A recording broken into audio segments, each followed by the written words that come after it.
Hello সবাইকে, আরও একবার স্বাগত জানাচ্ছি আমাদের চ্যানেল দ্য বিগ বং থিওরিতে।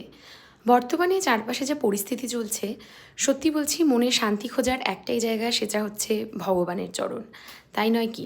তাই আজকের সন্ধ্যাবেলায় আমি আর অংশুমান বেরিয়ে পড়লাম একটু ঈশ্বরকে খোঁজার উদ্দেশ্যে মন্দিরে।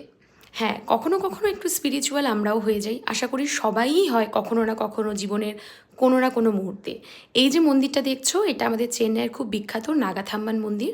আমাদের ফ্ল্যাটের ঠিক 2 মিনিট ডিস্টেন্সেই এই মন্দিরটা। বহুবার গেছি, আরও একবার দর্শন করলাম, দর্শন করে নিয়ে বেরিয়ে পড়লাম আরেকটা জায়গায় যাওয়ার উদ্দেশ্যে, যেখানে গেলেও খুব শান্তি পাওয়া যায়। সেটা হচ্ছে এইটা, রামকৃষ্ণ মিশন আশ্রম। এখানেও বহুবার এসছি এই 2.5 বছরে। তো আজকে আরও একবার এলাম ঠাকুরের দর্শন করতে, তার কাছে মনের কথা শেয়ার করতে। এই যে চারপাশে একটা অশান্ত পরিবেশ চলছে, যেটা ভেবে প্রত্যেকের ভিতরে একটা বিভীষিকাময় পরিস্থিতি কাজ করছে, দুশ্চিন্তা কাজ করছে। তো এই সমস্ত যখন দোলাচলের মধ্যে থাকে আমাদের মন, তখন কিন্তু শান্তিরই একটাই জায়গা। দেখো, সবাই এখানে ঠাকুরের নাম করছেন, সবাই এখানে গান করছিল।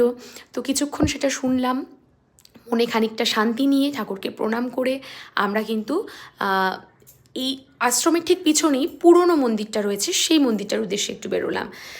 এইটা কিন্তু নতুন কনস্ট্রাকশন। তোমরা যারা চেন্নাইতে রয়েছো তারা চাইলে চেন্নাই রামকৃষ্ণ মিশন আশ্রমে আসতে পারো। মাইলাপুর জায়গাটার নাম মাইলাপুরে রয়েছে। তো যদি আসো তাহলে কিন্তু ব্যাক সাইডে ওদের যে পুরনো বিল্ডিংটা, এই বিল্ডিংটা যেটা দেখছো, সেখানে কিন্তু ভিজিট করতে ভুলো না। আর যদি তোমরা চেন্নাইতে কোনো কারণে ট্রিটমেন্টে এসে থাকো বা ফ্রিকুয়েন্টলি এসে থাকো কোনো কাজে, তখনও কিন্তু একবার ভিজিট করে দেখতে পারো, খুব ভালো লাগবে। এই হচ্ছে পুরনো কনস্ট্রাকশনটা, একদম পুরনো আদ্যিকালের একটা বাঙালিয়ানা ছাপ রয়েছে এই মন্দিরটার মধ্যে। তো এখানে কিছুক্ষণ সময় কাটিয়ে পাশেই রয়েছে, এই পুরনো মন্দিরটা ঠিক পাশেই রয়েছে রামকৃষ্ণ মিশনের বইয়ের ওদের লাইব্রেরি। সেই লাইব্রেরিতে একটুখানি ঢু মারলাম। এখান থেকে প্রচুর বই কিনেছি এই 2-2.5 বছরে। তো যতবার চাই ততবার একটুখানি ঢুকি। অংশুমান খুব পছন্দ করে বই পড়তে, সেজন্যেই।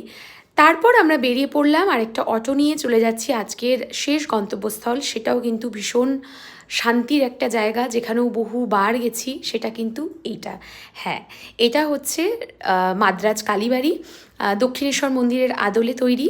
এবং এখানে বহুবার এসছি, বহুবার আসি, যতবার আসি মনে একটা অদ্ভুত রকমের শান্তি পাই। তো চলো মন্দিরটার ভিতরে ঢুকি। তো একদম আদলটা কিন্তু আমাদের দক্ষিণেশ্বরের মন্দিরের আদলে তৈরি। আর এখানেও কিন্তু যেটা বললাম, যে যতবার আসি মায়ের সাথে কথা বলি, একটা অদ্ভুত রকমের শান্তি অনুভব হয়।